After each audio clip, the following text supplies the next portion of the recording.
네, 찬양에 감사드립니다. 인사하시겠습니다. 참 잘 오셨습니다.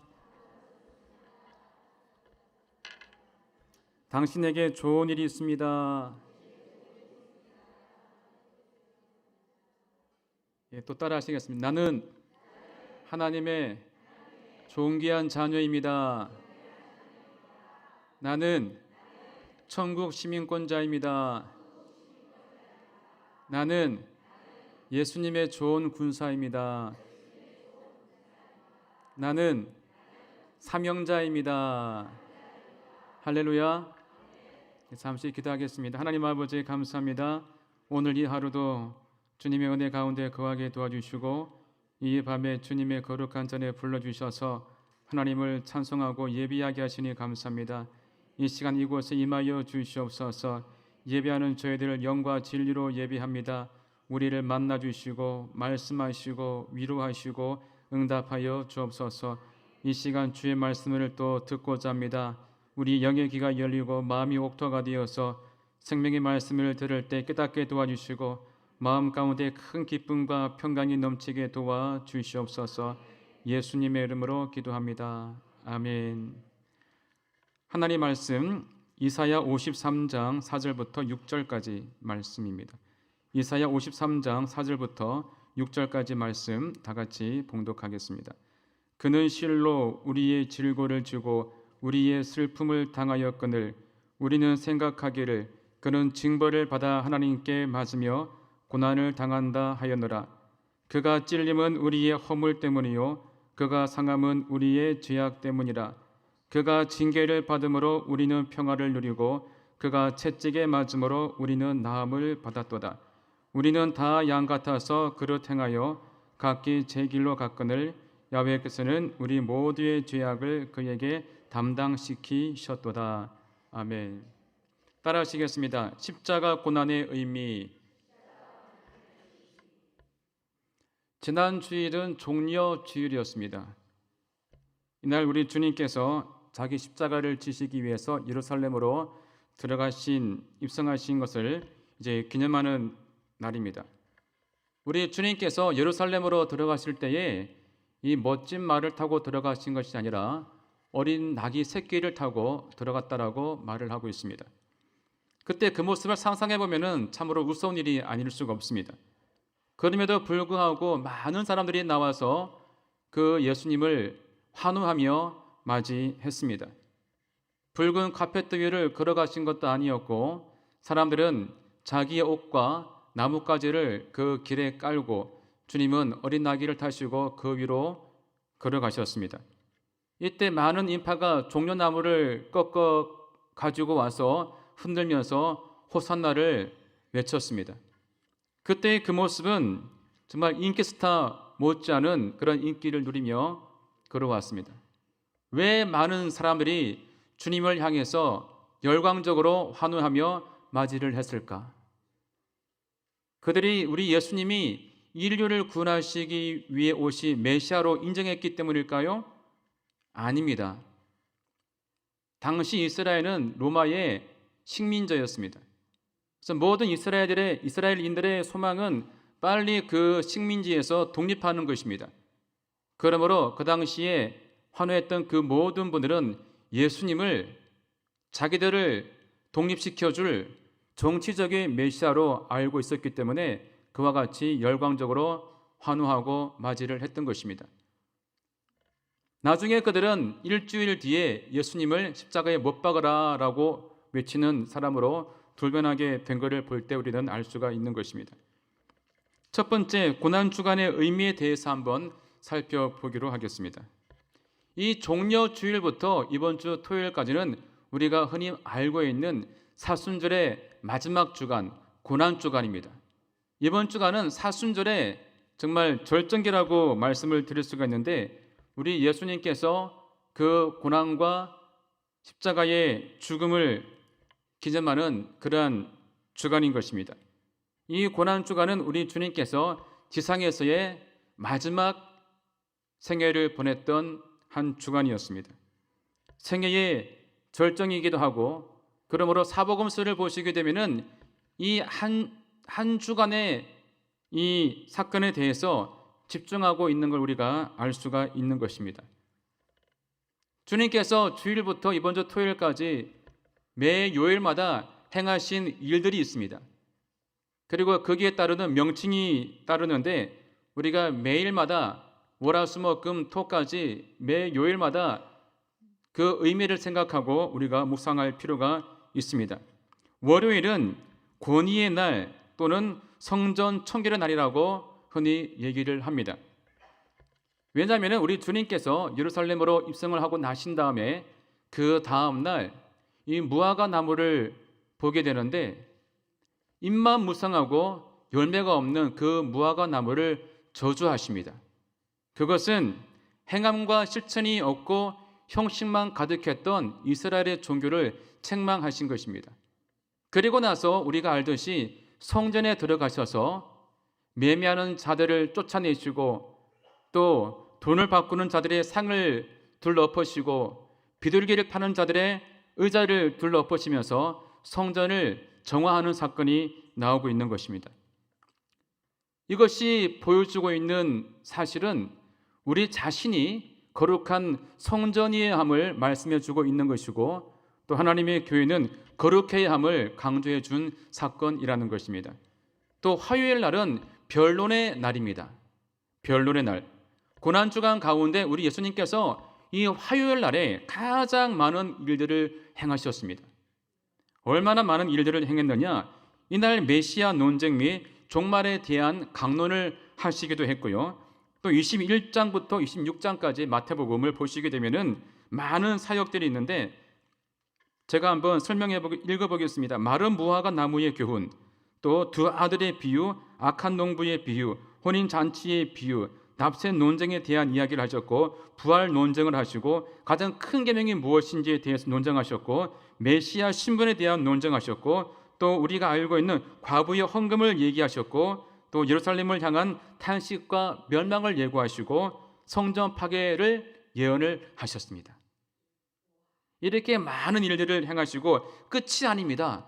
또 감람산에서 설교를 행하셨는데 예수님의 재림에 대한 7가지 비유에 대해서 7가지로 설교를 하시는데 우리가 알고 있는 무화과 나무의 비유, 인자의 임함이 노아 때와 같다라고 설명하시면서 데려감을 당하는 것과 버려둠을 당하는 것, 충성되고 지혜 있는 종과 악한 종의 비유, 열처녀 비유, 달란트 비유, 또 인자가 오실 때에 양과 염소를 분별하는 비유, 이런 또 7가지 비유를 감람산에서 설교하셨습니다. 그리고 나서 이때 이제 유대 종교 지도자들이 예수님을 살해하기 위해서 모의를 했고 또 가룟 유다는 예수님을 배반하게 됩니다. 또 우리가 알고 있는 한 여인이 값비싼 향유 옥합을 깨뜨려서 예수님의 그 머리에 부어드리는 사건이 이날 일어나게 된 것입니다. 이렇게 화요일 날은 우리 예수님께서 종교 문제뿐 아니라 정치 문제에 대한 질문까지도 권위를 가지시고 답변을 하시고 논쟁을 하신 날이 바로 이 화요일인 것입니다. 그래서 이제 수요일 날은 침묵의 날이라고 말을 합니다. 왜 그러냐? 화요일 날에 너무나 많은 변론을 했기 때문에 피곤하셔가지고 이 수요일 날은 우리 주님이 하루를 쉬셨습니다. 그래서 사복음서를 보시게 되면은 모두가 이 수요일에 대해서 침묵하고 있음을 우리는 발견할 수가 있습니다. 이제 목요일 날은 번민의 날, 세족의 날이라고 말을 합니다. 이 목요일 날 우리 주님께서 이제 제자들을 불러놓고 최후의 만찬을 하시면서 마지막 교훈을 그들에게 주신 날입니다. 그리고 그들의 발을 씻겨 주시면서 세족식을 향한 날이 바로 이 목요일입니다. 이때 목요일 날에 말씀을 드린 바와 같이 최후의 만찬 또 제자들의 발을 씻긴 사건 있었고 이때 이제 배신자 가룟 유다가 이제 행동을 이제 계시합니다. 그리고 우리 주님께서 이 최후의 만찬 때 제자들이 자신을 배신하고 떠날 것과 또 베드로가 3번 부인하고 세 번 자기를 부인할 것을 이때 주님께서 예언을 하십니다. 그리고 우리 주님께서 내가 다시 오실 것이다 하면서 제자들을 위로해 주셨고 포도나무, 요한복음 15장에 포도나무의 비유를 하셨고 또 17장에 가서 중보기도에 대해서 가르쳐 주시기도 하셨습니다. 이렇게 우리 주님이 목요일 날 밤 늦게까지 최후의 만찬 때 많은 설교를 하시고 가르침을 주시고 난 다음에 밤 11시경에 11명의 제자들을 데리고 겟세마네 동산에 가셔서 이제 구속 성취를 이루기 위한 고뇌의 기도를 드리게 됩니다. 그리고 자정이 넘어가니까 이제 드디어 기다리고 있던 가룟 유다가 그 군인들을 데리고 와서 예수님을 체포하게 되는 것이죠.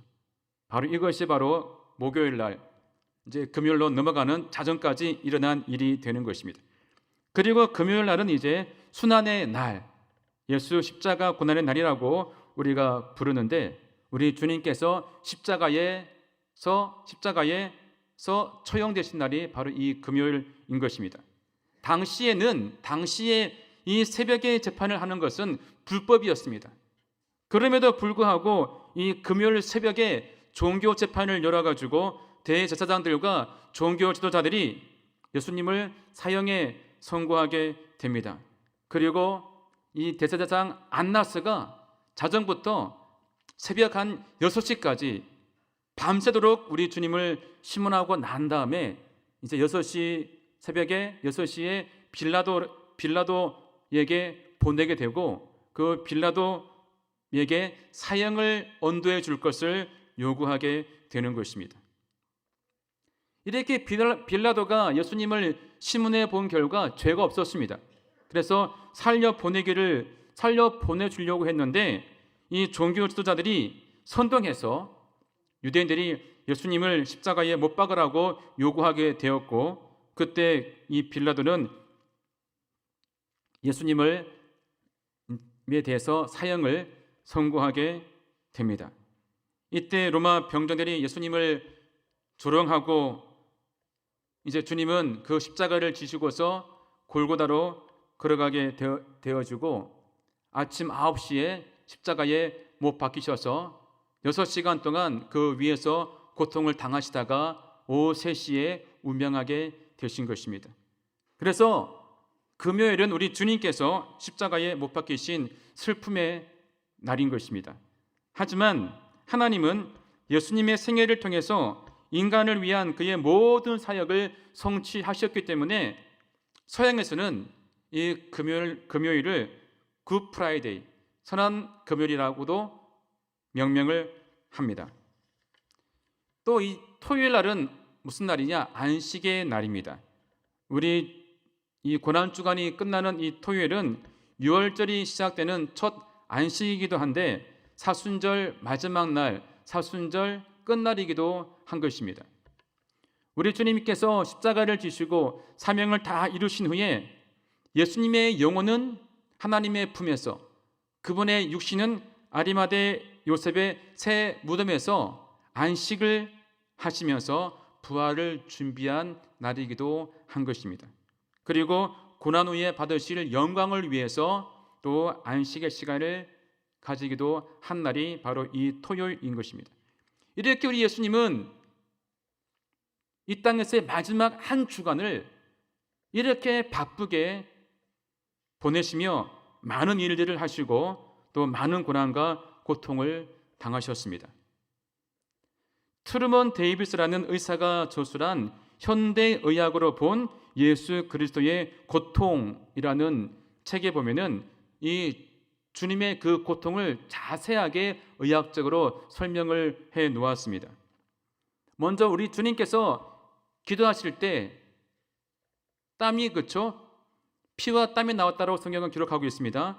누가복음 22장 44절을 보시면 예수께서 힘쓰고 애써 더 간절히 기도하시니 땀이 땅에 떨어지는 핏방울 같이 되더라. 이거는 이런 비유가 아니라 의학적으로 볼 때 정말 이러한 일이 일어난다는 것입니다. 극도의 감정적인 과로 상태에서 실제로 모세 혈관이 땀샘에서 파괴되어 가지고 피와 땀이 섞여서 나온다는 것입니다. 얼마나 주님께서 그 극도의 그 스트레스와 그런 어떤 과로 상태에 놓였는지를 우리가 알 수 있는 대목인 것입니다.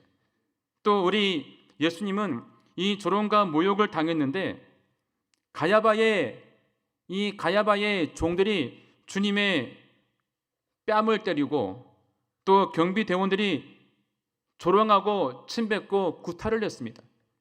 여러분, 뺨을 맞는 것이 얼마나 여러분 수치입니까? 뺨을 맞으면 정말 수치스러워요. 저는 초등학교 때 맞아봤습니다. 초등학교 때 선생님께서 갑자기 불러가지고 이유도 설명하지 않고 뺨을 딱 때리는데 지금 생각해도 참 창피하고 상처가 됩니다. 그리고 얼굴에 침 뱉는다. 얼마나 모욕적입니까? 우리 주님이 그와 같은 모욕과 조롱을 당했음을 우리는 알 수가 있습니다. 또 당시에 우리 주님께서 채찍에 맞으셨는데 그 채찍이 당시에는 여러분 이 고문 전문가가 있습니다. 고문 전문가. 전문적인 고문가가 존재했는데 그 이름을 릭토르라고 말을 했습니다. 그들이 가지고 있는 가죽 채찍에는요, 그 끝에 뼈 조각이나 쇠 조각이 달려 있었습니다. 가죽끈이 한 개가 아니라 여러 가지인데 그 끝에 다 쇠 조각하고 뼈 조각이 달려 있어 가지고 그걸로 등을 때리면 그 끝에 있는 쇠 조각과 뼈 조각이 살을 긁고 나오겠죠. 그러면서 살점이 떨어지면서 엄청난 고통을 느낀다고 하는 것입니다.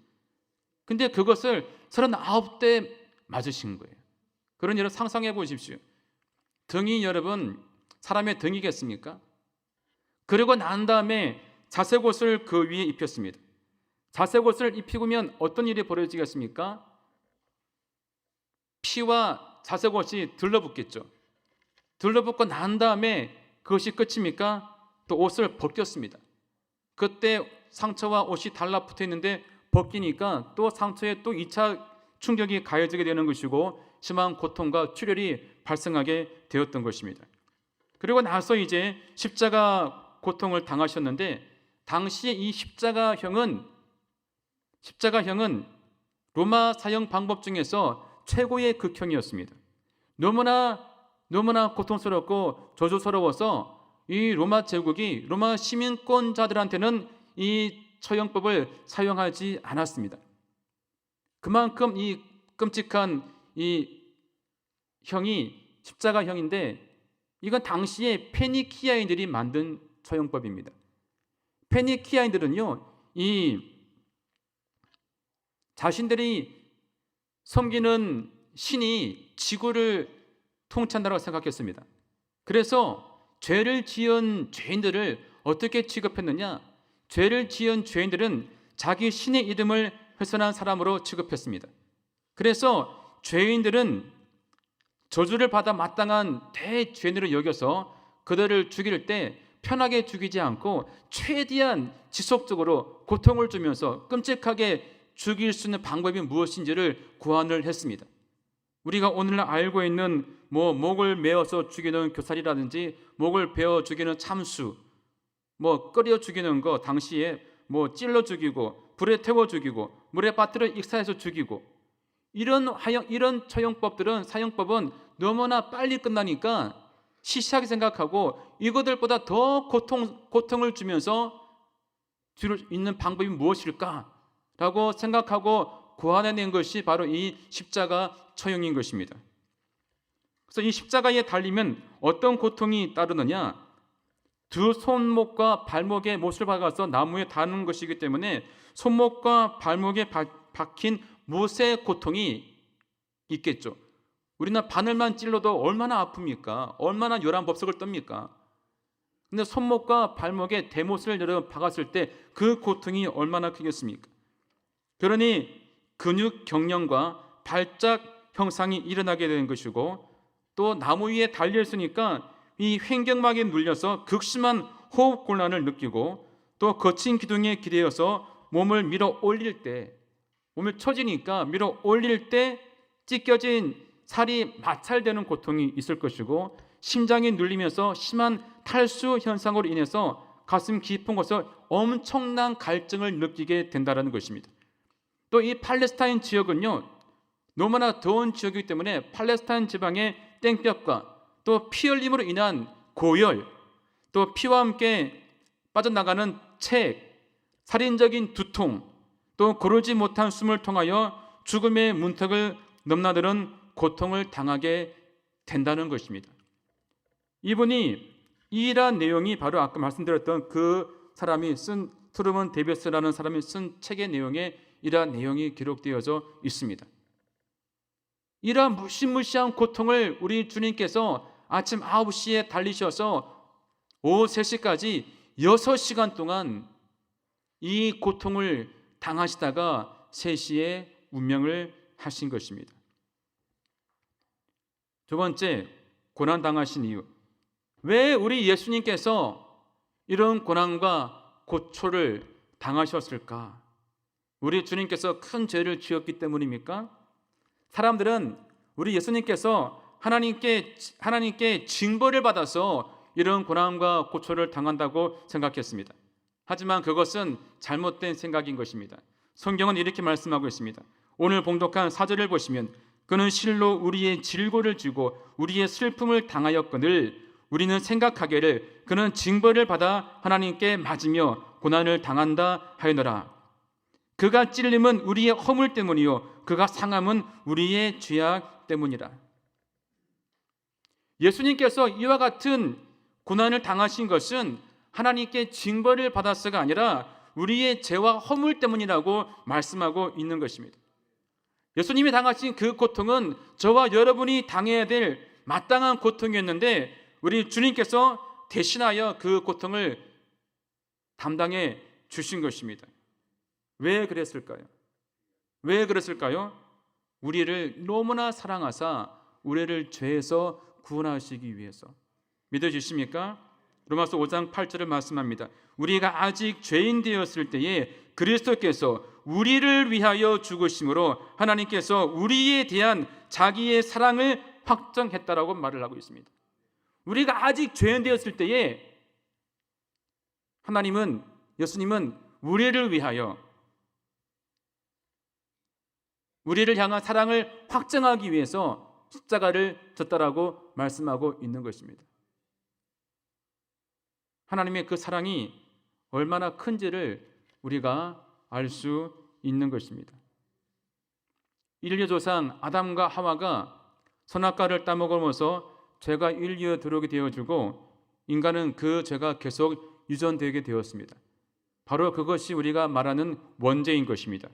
그래서 이 원죄를 물려받은 인간은 마귀의 종이 되어서 서로 미워하고 싸우고 죽이면서 살다가 죽으면 죄의 결과로 말미암아 무시무시한 지옥으로 가야 될 존재들이었습니다.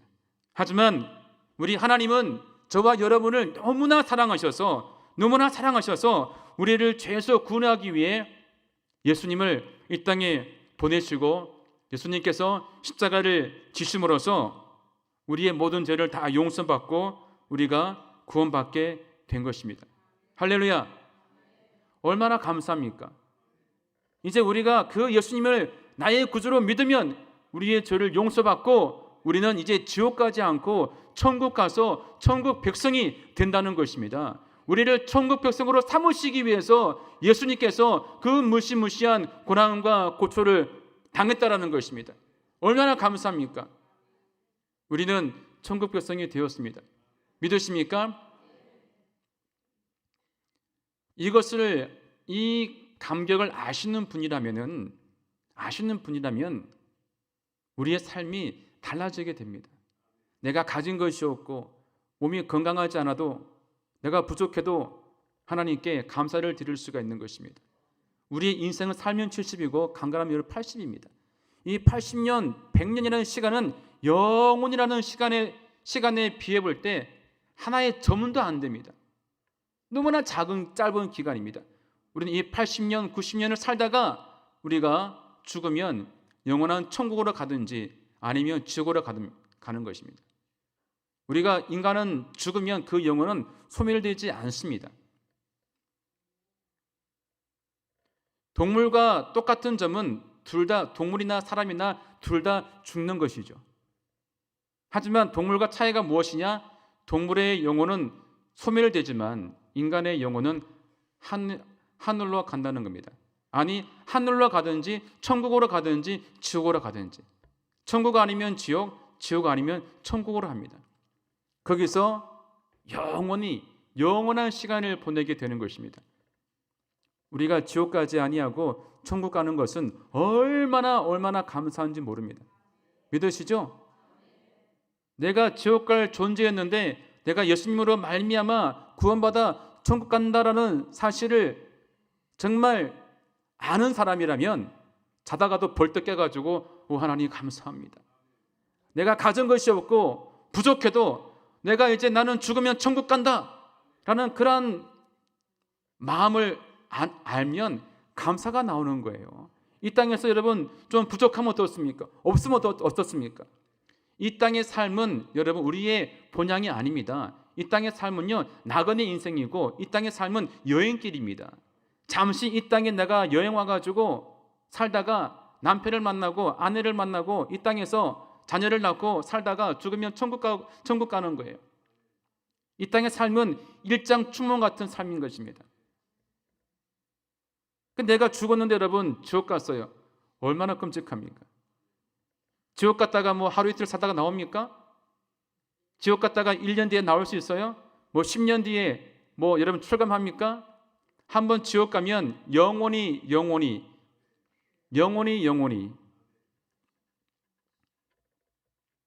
다른 타 종교의 윤회설, 환생설 얘기하는데 1000년 뒤에 환생한다라고 쳐봅시다.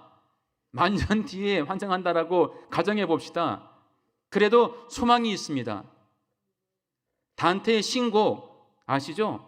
그 지옥편에 보시면은 그 입구에 어떤 말이 있느냐? 여기에 들어오는 자들이여 소망을 버릴지어다 라는 것이 지옥문에 써 있다고 합니다.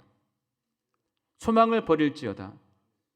한번 지옥을 들어가면은 소망이 없는 거예요. 100년, 1000년, 10,000년 뒤에 환생한다고 치면 그래도 소망이 1%도 있는 거잖아요. 근데 그런 것도 없습니다. 지옥 가면은 영원히 100년, 1000년, 10,000년 영원히 그 지옥에서 똑같은 고통을 느끼고 살아가니 여러분 얼마나 무섭습니까? 생각만 해도 담이 번쩍 깨시죠. 상상하기가 싫습니다. 그것이 여러분 지옥이에요. 그러니 믿지 않고 지옥 가는 분들 너무나 여러분 불쌍히 우리가 여겨야 되는 거예요. 근데 반면 우리가 하나님의 은혜로 말미암아서 우리가 구원받아 이제 우리가 그런 지옥 가지 않고 80년 100년 살다가 우리가 천국 간다고 하니 얼마나 감사합니까? 천국 가서 그 좋은 천국에서 우리 주님과 함께 영원히 살게 됐으니 얼마나 감사한 것입니까?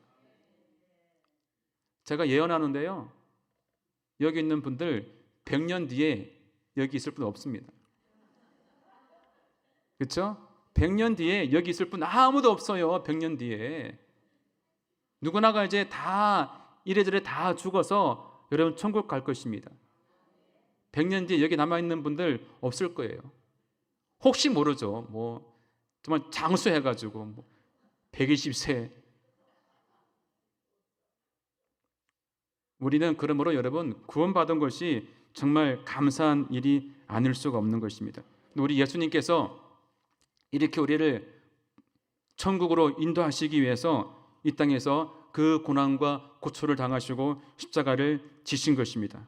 우리가 잊지 말아야 될 것은 무엇이냐? 우리 예수님께서 십자가를 지신 것은 우리의 구원을 위해서 누군가가 시킨 것이 아니고 스스로 선택한 길이라는 거예요. 스스로.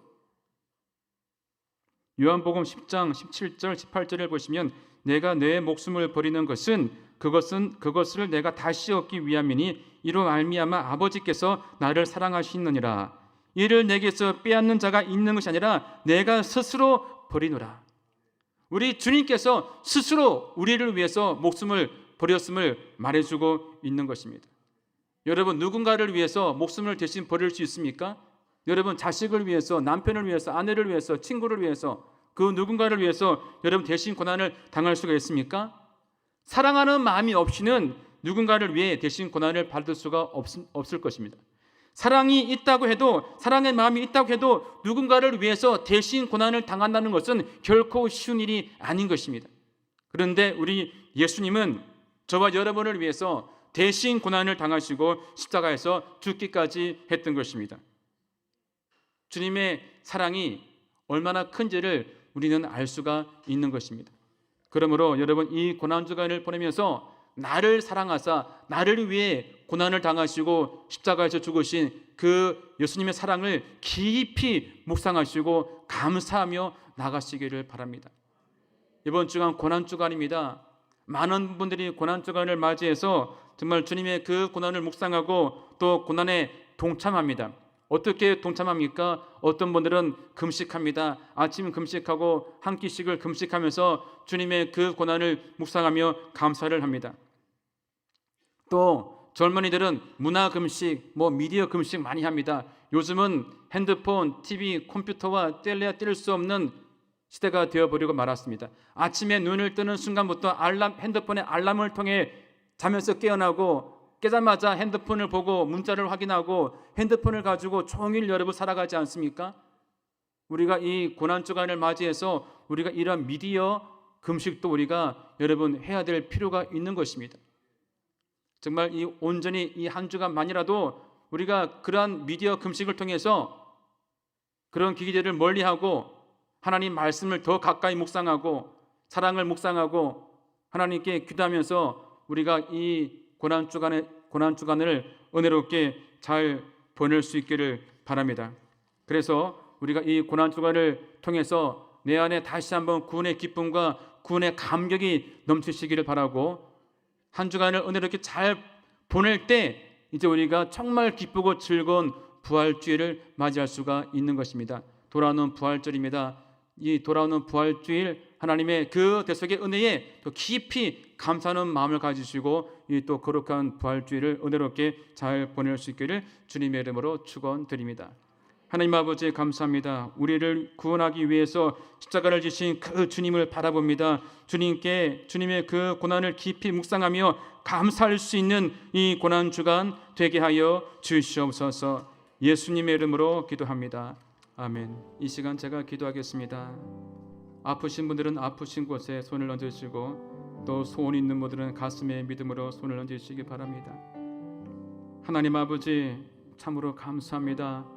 이렇게 저런 말미암아 죽었던 우리들을 구원하시기 위해서 이 땅에 오시고 우리를 대신하여 십자가에서 고통당하시고 죽으심을 감사를 드립니다. 주님의 그 죽으심으로 말미암아 우리가 구원받고 영생을 얻게 되었습니다. 하나님 아버지, 우리가 천국 백성이 될 수가 있었습니다.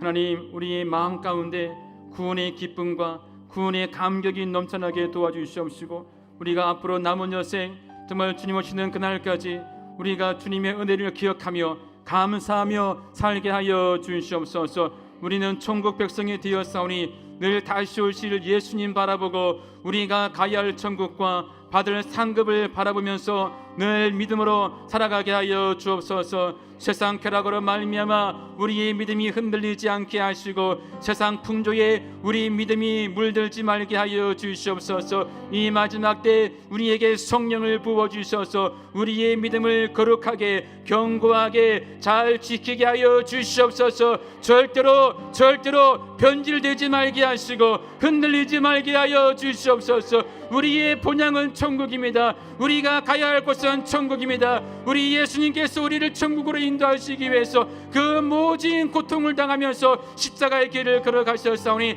우리가 주님이 당하신 그 고난을 기억하면서 우리가 거룩히 살아가게 하여 주옵소서. 이번 주간 고난주간을 맞이하여서 주님이 걸어가신 그 길을 우리가 짚어보고 묵상하며 한 주간을 거룩하게 잘 보내도록 은혜를 더하여 주시옵소서. 하나님 아버지, 이 시간 또 가지고 나온 문제들을 또 주님께 내어놓고 기도합니다. 아픈 자, 병든 자 있습니까? 하나님, 우리 주님께서 채찍에 맞으심으로 우리가 나음을 입었다고 말씀하셨습니다. 우리 예수님께서 채찍에 맞으심으로 우리의 모든 질병은 이미 나음을 얻었음을 믿습니다. 예수 이름으로 명하노니 모든 질병은 떠나갈지어다. 예수 그리스도의 이름으로 명하노니 모든 질병과 병만은 묶임을 놓고 이 시간 떠나갈지어다. 예수 이름으로 떠나갈지어다. 예수 이름으로 묶임을 놓고 떠나갈지어다. 마음의 병, 정신의 병, 육신의 병, 모든 병은 묶임을 놓고 떠나갈지어다. 떠나갈지어다. 아버지, 우리는 이미 고침받았습니다. 아버지, 건강한 몸이 되었습니다. 아버지, 건강한 자신을 바라보며 늘 감사하며 살게 도와주시고 남은 여생 건강한 몸으로 열심히 주님을 위하여 살아갈 수 있는 저희들 되게 하여 주옵소서. 또 물질이 필요한 자 있습니까? 아버지, 물질을 놓고서 기도합니다. 하나님, 모든 물질의 주인이신 주님께서 물질의 문제를 해결하여 주시옵소서. 가난한 자 있습니까? 아버지, 물질의 복을 부어 주시옵소서. 하나님, 물질의 복을 부어 주셔서 아버지, 물질에 부족함이 없게 도와주시옵시고 모두가 하나님 거룩한 부자들 되게 하여 주옵소서. 성부의 삶을 살게 하여 주옵소서. 모두가 성부가 되어서 주신 물질로 마음껏 성교하고 구제하고 선한 일을 많이 하며 살아갈 수 있는 저희들 되게 하여 주옵소서. 직장의 문을 열어 주옵소서. 사업장의 복을 부어 주옵소서. 가정의 복을 부어 주시옵소서. 지경도 넓어지게 도와주옵소서. 깨어진 가정이 회복되게 하여 주시옵소서. 자녀가 잘 되게 하여 주시고 후손이 강성하여서 모든 가정이 하나님 영광 드러낼 수 있는 믿음의 명문 가문 되게 역사하여 주시옵소서. 하나님 아버지, 이 시간 아버지 하나님의 사랑과 은혜가 너무나 감사하여서 우리의 마음을 또 드리기를 원합니다. 하나님께 물질을 드리기 원합니다. 인색한 마음으로 드리지 말게 하시고 넉넉한 마음으로 기쁘고 감사한 마음으로 드릴 수 있는 심령들 되게 하여 주옵소서. 예수님의 이름으로 축복하며 기도합니다. 아멘. 지금은 우리를 구원하신 예수 그리스도의 은혜와 하나님 아버지의 크신 사랑과 보혜사 성령님의 내주 충만 교통 인도하심이 오늘 예배를 드리고 기도하는 모든 성도님들 생활 가운데 범사 위에 지금부터 영원토록 함께 있을지어다. 아멘.